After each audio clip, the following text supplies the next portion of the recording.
مروان بن معاویہ فزاری نے بیان کیا، ان سے حمید طویل نے اور ان سے انس رضی اللہ عنہ نے بیان کیا کہ رسول اللہ صلی اللہ علیہ وسلم نے اپنی ازواج کے پاس 1 مہینے تک نہ جانے کی قسم کھائی تھی، اور ایلا کے واقعے سے پہلے 5 ہجری میں آپ صلی اللہ علیہ وسلم کے قدم مبارک میں موچ آ گئی تھی اور آپ اپنے بالا خانہ میں قیام پذیر ہوئے تھے۔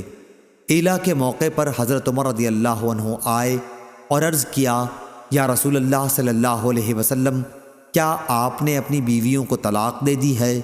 آپ نے فرمایا کہ نہیں، البتہ 1 مہینے کے لیے ان کے پاس نہ جانے کی قسم کھا لی ہے۔ چنانچہ آپ 29 دن تک بیویوں کے پاس نہیں گئے، اور 29 تاریخ کو ہی چاند ہو گیا تھا، اس لیے آپ بالا خانے سے اترے اور بیویوں کے پاس گئے۔ صحیح بخاری حدیث نمبر 2469۔